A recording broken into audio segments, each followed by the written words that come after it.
Pak Ketua, saya potong ya, biar kita langsung aja bersingkat. Yang pertama bicara database BKN. Betul. Ya, disebutkan tidak masuk dalam database. Betul. Kan begitu ya? Betul.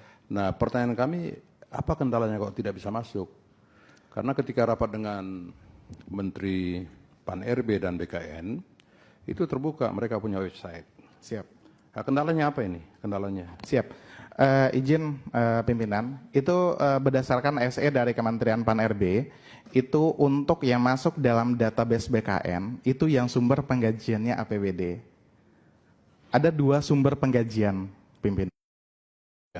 Betul. Tetapi kesepakatan dan sudah masuk dalam keputusan kesimpulan di rapat Komisi 2 dengan Menteri Pan-RB dan BKN itu, ya semua tenaga honorer tanpa terkecuali, ya Pak ya, mau bidan, mau OB, mau apa segala macam itu, ya harus sudah diangkat paling lambat 24 Desember 2024. Siap. Dengan tanpa syarat ketika dia sudah menjadi tenaga honorer, ya selama 5 tahun berturut-turut tanpa terputus. Siap. Itu Pak. Itu Pak. Dalam kesimpulan itu ada.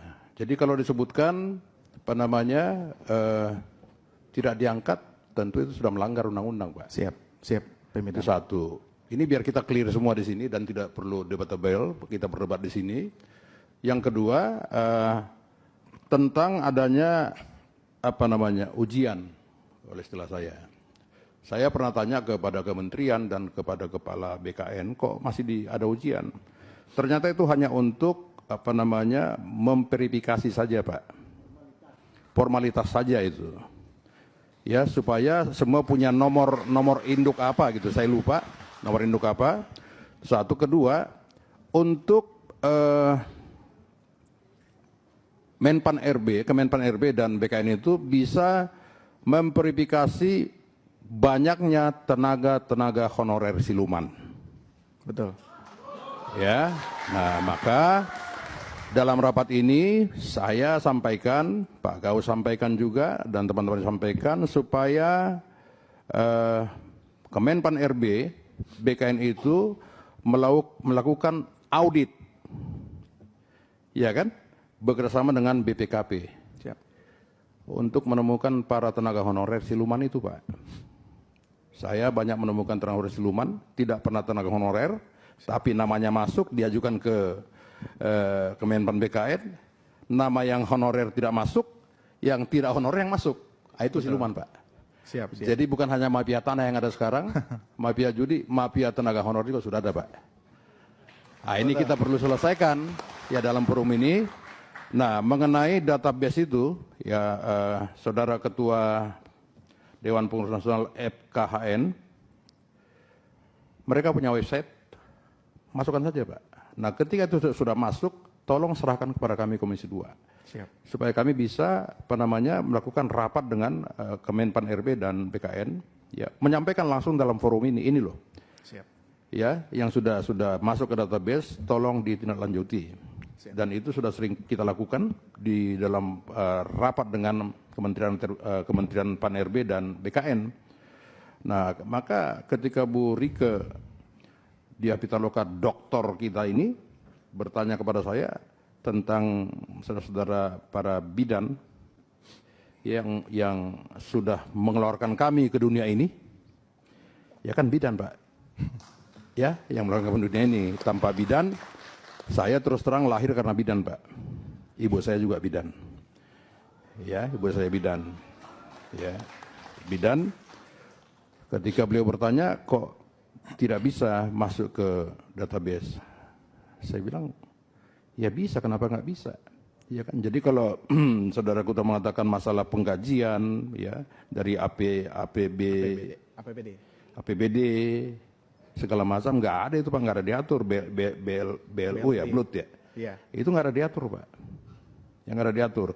Jadi saran kami ya kepada semua tenaga honorer, ini dalam forum resmi, dan ini pasti media DPR ada di sini semua. Ya, kepada semua tenaga honorer yang sudah 5 tahun berturut-turut tanpa terputus, maka mereka wajib diangkat menjadi P3K. Itu Pak.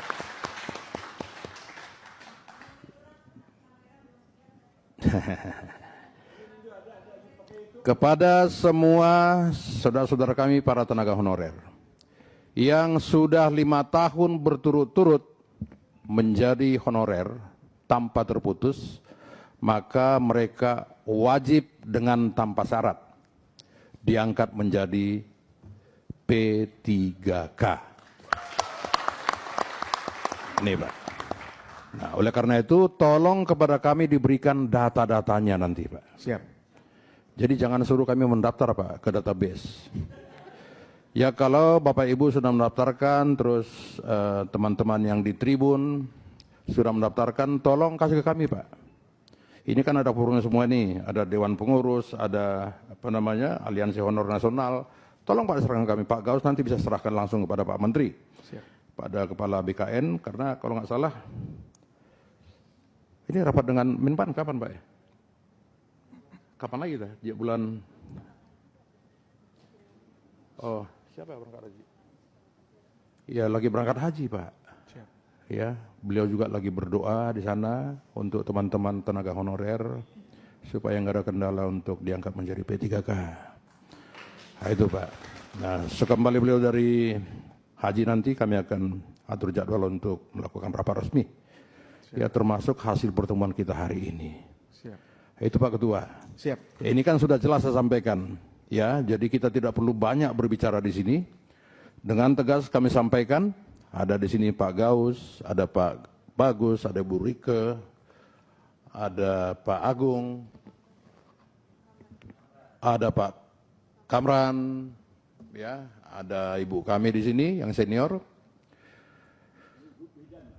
Ibu Bidan ya? Ibu Bidan, pensiunan. Oh, saya nanti tanya ibu saya. Ibu saya sekarang umur 95 tahun, apakah beliau terdaftar sebagai mantan bidan juga? Masih, alhamdulillah masih sehat. Ada di 595. Ada di rumah saya. Ya. Rosdiana Munte. Nanti dicek. Ya. Saya bisa sekolah karena bidan, Bu. Alhamdulillah. Iya kan? Bu Rike bisa lahir pasti karena bidan. Ya, saya kira itu Pak Ketua. Masih ada yang lain mau sampaikan? Sedikit ada tambahan. Kira-kira kendala saja sampaikan Pak. Baik. Apa kendalanya? Siap. Kita sangat apresiasi rekomendasi dari Komisi 2 kepada pemerintah terkait penyelesaian masalah non-ASN. Itu sangat luar biasa untuk memastikan teman-teman non-ASN yang sudah mengabdi lebih dari 5 tahun dan diangkat dan dipastikan menjadi ASN P3K Desember 2024. Tapi yang tidak perlu kalah kita cermati pimpinan dan Bapak Ibu semuanya, bagaimana mengawal implementasi tersebut, bagaimana mengawal rekomendasi yang diberikan Bapak Ibu Komisi 2. Itu realitanya pemerintah, misalkan tadi Bapak pimpinan menjelaskan, semuanya itu atas arahan dari BKN itu sudah masuk dalam database BKN tanpa terkecuali, dan juga websitenya bisa diakses. Bapak Ibu, kebetulan FKHN baru bulan kemarin kita audiensi dengan BKN. Data yang sudah masuk dalam database BKN pendataan 2022 itu tidak bisa ditambahkan. Itu nggak bisa ditambahkan, Pak. Data yang sudah masuk, jadi data non-ASN yang sudah masuk dalam database BKN, Pak, itu tidak bisa ditambahkan. Begini Pak, kalau itu tidak bisa, serahkan kepada Komisi 2 Pak. Siap. Kita percayakan itu, dan kita memohon di sini, kita memohon dan berharap dan menitipkan harapan ke Komisi 2, ke pimpinan dan Bapak Ibu Komisi 2, untuk betul-betul mengawal bagaimana proses kerja dari kementerian-kementerian terkait. Sehingga kebijakan yang dilahirkan oleh pemerintah bukan kebijakan yang merugikan tenaga non-ASN. Kita rasa ini teman-teman juga setuju dengan akan itu.